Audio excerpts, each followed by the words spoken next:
ছাদ বাগানে আপনাকে ছাদ বাগানে স্বাগতম।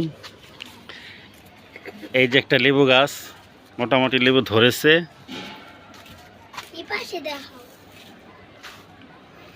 সবাই সাবস্ক্রাইব করবেন। ছাদ বাগানে অল্প টাকায় ছাদ বাগান কিভাবে করা যায়।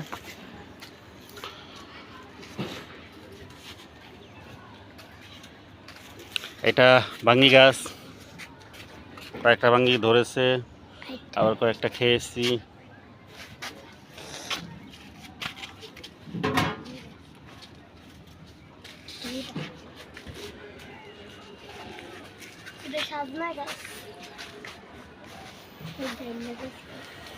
ঢেঁড়স গাছ, মিষ্টি কুমড়া,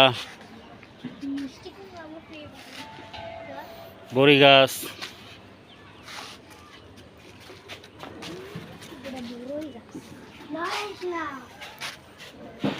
পেয়ারা গাছ,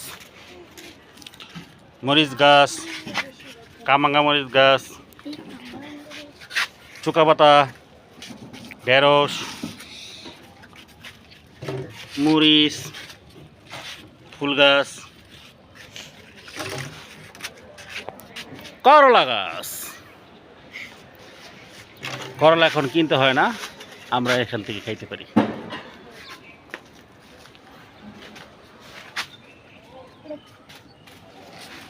এই যে